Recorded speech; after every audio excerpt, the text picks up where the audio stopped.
Bien, qué bueno. Pues bienvenidos a la iglesia Forest Hill, South Boulevard, para la primera semana que vamos a estar celebrando la Pascua.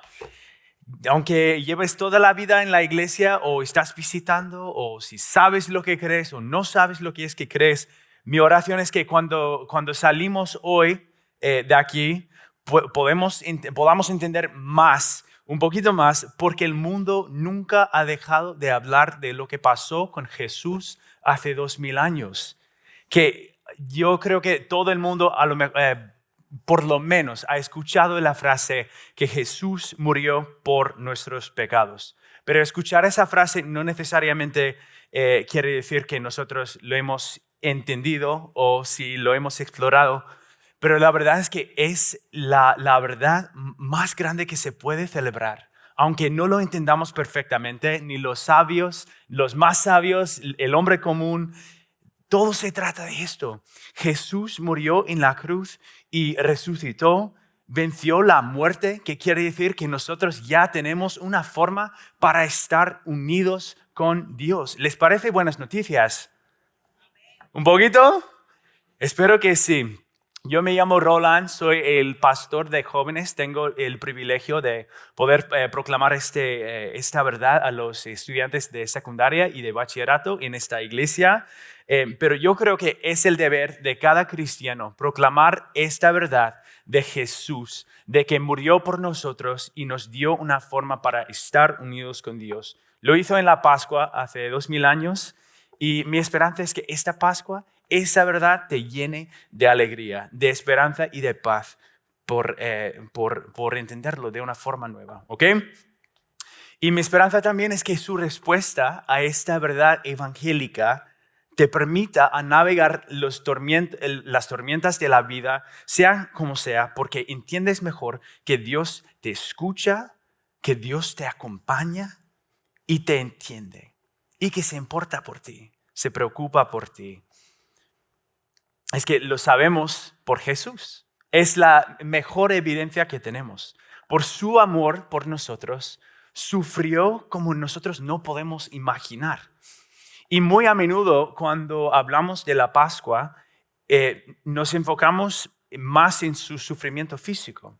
Pero su sufrimiento en la Pascua va mucho más allá de solamente sufrimiento físico.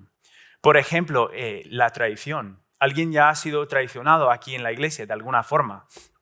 Él, la noche antes de su crucifixión, tuvo que ir a una cena con sus mejores amigos y contarles que uno de ellos le iba a traicionar. ¿Te puedes imaginar cómo fue eso? Y luego había un miedo, la anticipación que iba a sufrir. ¿Sabes cómo te sientes cuando algo malo te va a suceder y tienes que esperar aún así? Es duro eso. Para Jesús fue en un momento que fue a orar en un jardín y estaba tan lleno de esa anticipación del sufrimiento que iba a pasar que le dice a Dios, no me hagas beber de ese trago amargo, sino que no sea mi voluntad, sino la tuya. Y luego había humillación y burlas y tortura física, que desde ese mismo jardín le sacaron con una traición de un beso de Judas. Y luego fue presentado ante un consejo, ante el sumo sacerdote, ante el emperador. Y le dieron una corona de espinos, le dieron latigazos, tomaron su ropa, le escupieron y le alababan sarcásticamente como el rey de los judíos. O sea, verdaderamente Jesús sufrió de todas las formas que uno puede sufrir. Vino a la tierra con este propósito, siempre en mente de morir por nosotros. Pero es que fue una muerte tan violenta y no solamente físicamente. No había ni misericordia, ni respeto, ni apoyo. Solo vergüenza, tortura, traición y odio. Su misma dignidad fue degradada desde el momento que fue tomado desde ese jardín hasta el momento que estuvo en la cruz y más allá. Y aún así en la iglesia leemos y hablamos sobre el dolor físico y la desgracia social que soportó Jesús. Pero hay algo más profundo que eso. Y vamos a echarle un vistazo a ese tema hoy. Vamos a ver lo que dijo en la cruz, de hecho, comenzando en Marcos capítulo 15, versículo 30 y 33. Dice esto: desde el mediodía y hasta la media tarde quedó toda la tierra en oscuridad. A las 3 de la tarde Jesús gritó a voz en cuello: Eloí, Eloí, lama sabactani, que significa: Dios mío, ¿por qué me has desamparado? Desamparo o abandono es una de las fuerzas más negativas en este mundo. En esta iglesia, en este mundo, hay mucha gente que o han pasado por un dolor profundo o tienen un miedo profundo de que les iba a suceder un día este abandono, desamparo de alguna forma. Mi esposa es una consejera en capacitación. Mi jefe también es consejero, como ya saben. Tengo mi propio consejero. Vivo una vida rodeado por consejeros. Y en su educación lo que se enseña es que el abandono puede ser algo que te hace sufrir a lo largo de una vida. Es un miedo y un dolor profundo y simultáneo. Así que Jesús cuando hace esta pregunta, este clamor, este llanto desde la cruz, porque ese momento, clamor fue cuando estuvo en la cruz, dice: ¿por qué me has desamparado? Jesús en verdad pensaba que Dios le había abandonado. ¿Qué creen? Que si Dios le dio la espalda a Jesús en este momento tan crítico de la historia, en el mismo momento en que Jesús le necesitaba más, ¿a Dios le daba igual este sufrimiento complejo que pasaba Jesús? ¿Sentía su dolor? ¿Escuchó su llanto? ¿Le hizo caso? Y mientras estamos ahí, porque nosotros también sufrimos, no como Jesús, pero también sufrimos, ¿a Dios le da igual nuestro sufrimiento? Él conoce y entiende cómo es lidiar con las cosas como el abandono, la humillación, la vergüenza, falta de certeza, incertidumbre, sufrimiento físico, desesperación. Y si Jesús en su omnisciencia, o sea, que sabía todo, ¿por qué no esperaba eso? ¿Por qué le hace esta pregunta a Dios en este momento? Es un momento tan clave en la crucifixión, pero muchas veces lo pasamos volando. Quisiera entenderlo mejor y quisiera ayudarlos a ustedes también a entenderlo mejor. Así que vamos a investigar un poquito su contexto original. Los que estudian la Biblia creen que este llanto a Dios fue en hebreo, que era el idioma del pueblo de Dios en el Antiguo Testamento. La gente que le escuchó al lado, algunos creen que pensaban que estaba llamando a Elías, que parece esa palabra Eloí en el idioma original. No sé cómo se pronuncia porque yo no soy de esos expertos, pero lo que sí se sabe es que Jesús en su momento de sufrimiento, en este momento en que usa esta palabra fuerte de desamparo, él citaba la Escritura. La Escritura para nosotros tiene que ser la fundación de la vida. Es la verdad y la autoridad de Dios para los que creen y siguen a Él. Y normalmente para honrar y reconocer esto como iglesia, nosotros nos ponemos de pie aquí. Pero como hoy vamos a leer muchísimo, no les voy a pedir eso ahora, más tarde. Así que para que vayan estirando las piernas. Pero también yo creo que va a ser útil que saquemos las Biblias, sean físicas o una aplicación, o si lo buscas en internet. Vamos a estar en Salmos 22. Es un salmo de David que citó Jesús en este instante. Y vamos a echarle un vistazo medio profundo. ¿Okay? Así que honren esto como la palabra de Dios, la autoridad de nuestras vidas. Salmos 22. Dios mío, ¿por qué me has abandonado? Lejos estás para salvarme, lejos de mis palabras de lamento. Dios mío, Clamo de día y no me respondes. Clamo de noche y no hallo reposo. Pero tú eres santo, tú eres rey, tú eres la alabanza de Israel. En ti confiaron nuestros padres, confiaron y tú los libraste. A ti clamaron y tú los salvaste. Se apoyaron en ti y no los defraudaste. Pero yo, gusano soy y no hombre. La gente se burla de mí. El pueblo me desprecia. Cuantos me ven se ríen de mí. Lanzan insultos, meneando la cabeza. Este confía en el Señor, pues que el Señor lo ponga a salvo. Ya que en Él se deleita, que sea Él quien lo libre. Pero tú me sacaste del vientre materno.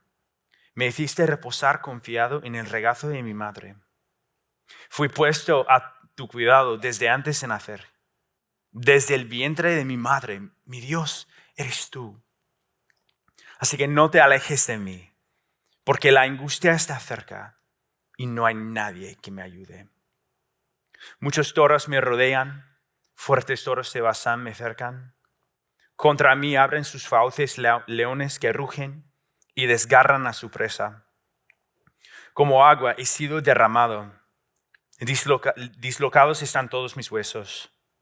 Mi corazón se ha vuelto como cera y se derrite en mis entrañas. Se ha secado mi vigor como una teja. La lengua se me pega al paladar. Me has hundido en el polvo de la muerte. Como perros de presa me han rodeado. Me ha acercado una banda de malvados. Me han traspasado las manos y los pies. Puedo contar todos mis huesos. Con satisfacción perversa, la gente se detiene a mirarme. Se reparten entre ellos mis vestidos y sobre mi ropa echan suertes. Pero tú, Señor, no te alejes. Fuerza mía, ven pronto en mi auxilio. Libra mi vida de la espada, mi preciosa vida del poder de esos perros. Rescátame de la boca de los leones. Sálvame de los cuernos de los toros. La palabra de Dios. Profundo, ¿no? Es un salmo escrito por David, que es salmista, quiere decir que se le conoce por su alabanza, su adoración, y expresa un sentimiento súper profundo. Para David, el miedo, la lucha, en el momento de que escribió esta canción, no fue solamente para su vida, no fue un miedo mortal, sino más allá, un miedo espiritual de desamparo. Sí, está experimentando problemas terrenales muy reales. La gente se burla de mí, lanzan insultos. ¿Qué ha dicho aquí con? Confía en el Señor, pues que el Señor lo ponga a salvo.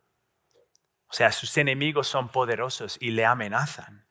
Se siente débil físicamente, mentalmente. Se siente malsano. Se siente rodeado y sin salida. ¿Quién ha sentido así en la vida, no?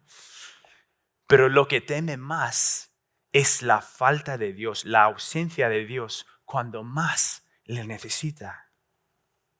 Y sentirnos que Dios está lejos no significa que está lejos, porque está siempre presente. Pero eso no cambia el hecho de que David se siente solo y clama a Dios. Y cuando nosotros nos sentimos que Dios nos ha abandonado, es un sentimiento real.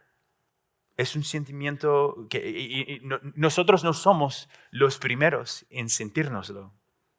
Han habido momentos en mi vida en que yo sentía que si hablara con Dios no me haría caso. Y que yo lo merecía así, ¿no? Porque si yo he sido tan malo, yo no merezco que me hagas caso, Dios. Eso me hizo pensar que a lo mejor que Dios no quería estar involucrado en mi vida, que ya se había desistido de mí. Y yo sé que algunos de ustedes también han tenido temporadas así. Tal vez te encuentras en uno ahora mismo. Si eso eres tú, si conoces ese sentimiento de abandono, si sientes lejos de Dios, te invito a preguntarle a Dios, ¿qué me está diciendo hoy? En este salmo se nota un patrón muy fuerte de movimiento. Un movimiento distinguido entre dos polares, que son la desesperación y la fe. Momentos en que David expresa una necesidad de Dios, pero le duele porque no le ve a Dios. Piensa que Dios está lejos de él. Y les voy a hacer la pregunta, no para que respondan en voz alta, pero para que lo piensan. ¿Qué piensan? ¿Es aceptable que tengamos oraciones que tienen elementos de fe y también elementos de desesperación? Yo creo que sí. Cada segundo martes aquí en la iglesia nosotros tenemos reuniones de jóvenes. Yo me reúno con ellos, los de middle school, secundaria y de high school, bachillerato. De hecho, este martes vamos a estar online en Zoom, así que voy a divulgar el enlace mañana. Pero este mes, el mes pasado de marzo, hemos estado hablando de la oración. Y nosotros llegamos a esta conclusión, que las buenas oraciones son honestas acerca del dolor y confían plenamente que Dios puede ayudar.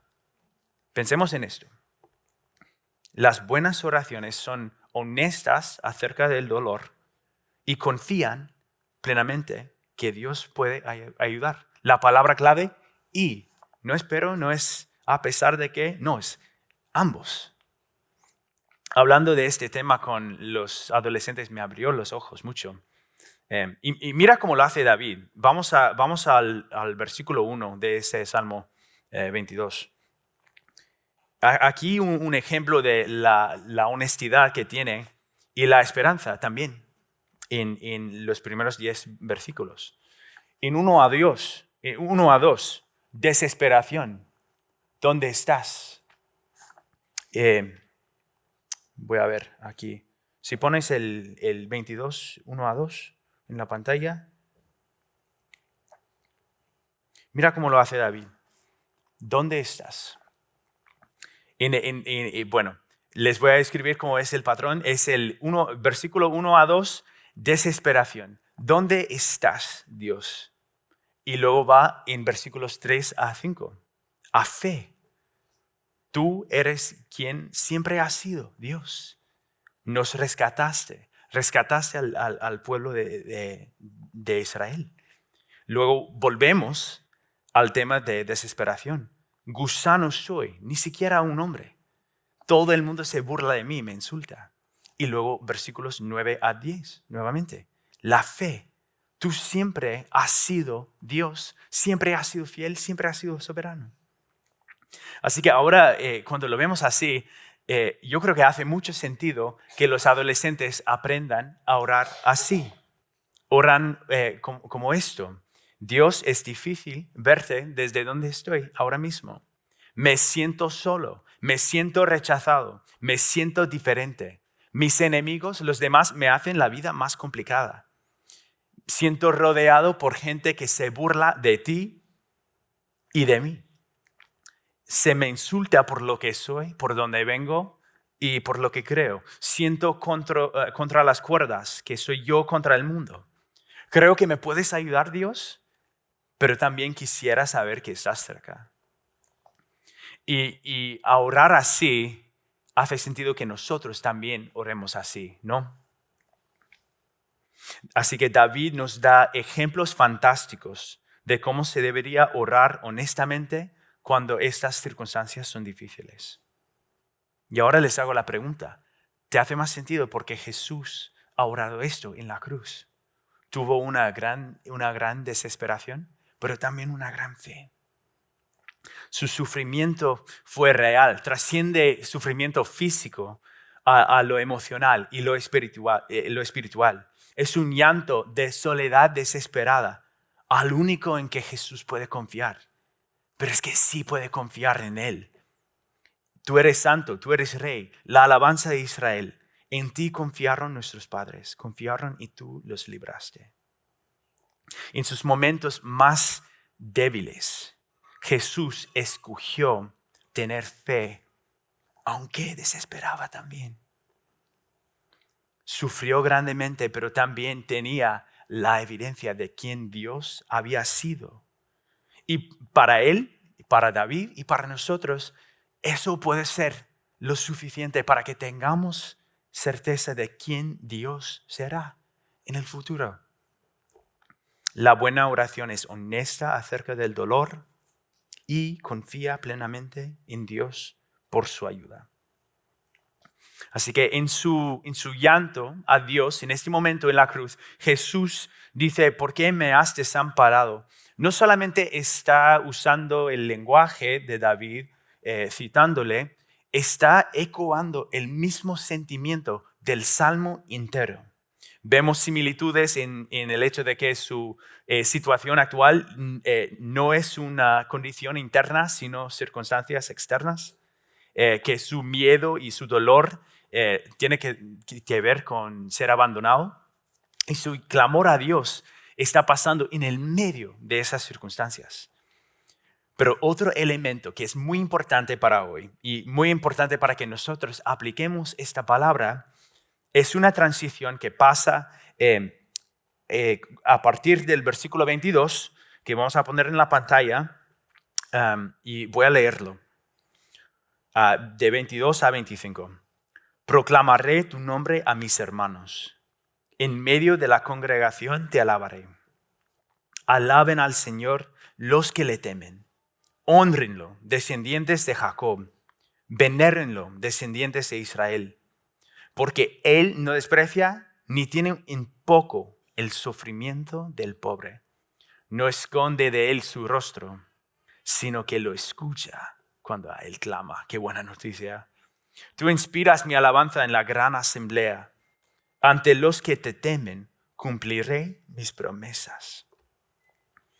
Como dijimos, David se le conoce por su alabanza. Y en esta sección final, su alabanza se destaca. Así que, como David y como Jesús, nuestra respuesta en el medio del sufrimiento debe de ser escoger alabar. Lo escuchamos muy a menudo, es algo que Jonathan dice muy a menudo. Escoger alabar es nuestra respuesta. En estos versículos es lo que hace David. Hace una declaración en tiempo futuro que va a proclamar el nombre de Dios a su pueblo. Está sufriendo, pero ya sabe lo que va a hacer mañana. Y también exhorta a los demás para que hagan lo mismo. Y qué tan a menudo nosotros rechazamos que esta es una decisión o actuamos como si no fuera nuestra decisión para tomar. A lo mejor pensamos que la única forma que se puede atravesar un sufrimiento es trabajar duro, pero eso no es la verdad del Evangelio. La verdad es que necesitamos a Dios. Desde el momento en que la humanidad se puso en rebelión contra Dios, ha habido una separación incruzable entre Dios y nosotros. Y por este motivo, Jesús demuestra el amor de Dios. Vino desde el cielo para enseñarnos la gloria de Dios, para enseñarnos sobre el reino de su futuro y morir como el sacrificio perfecto en nuestro lugar para que nosotros tuviéramos una forma de llegar a ese reino, para que tuviéramos esperanza para mañana en el medio de la desesperación de hoy. Así que como David, nuestra respuesta tiene que ser escoger alabar aunque suframos. Lo hacemos, ¿cómo se hace? Se lo hace a través de confiar en Él como Salvador. Confiar que Él tiene lo suficiente para cubrir nuestro pecado, las cosas que nos hacen imperfectos, y escoger alabarlo cada día como Señor, como el que hace la regla, el que manda, el que nos guía, el que nos dirige en cómo actuamos con los demás y cómo amamos al prójimo y cómo respondemos al sufrimiento del mundo.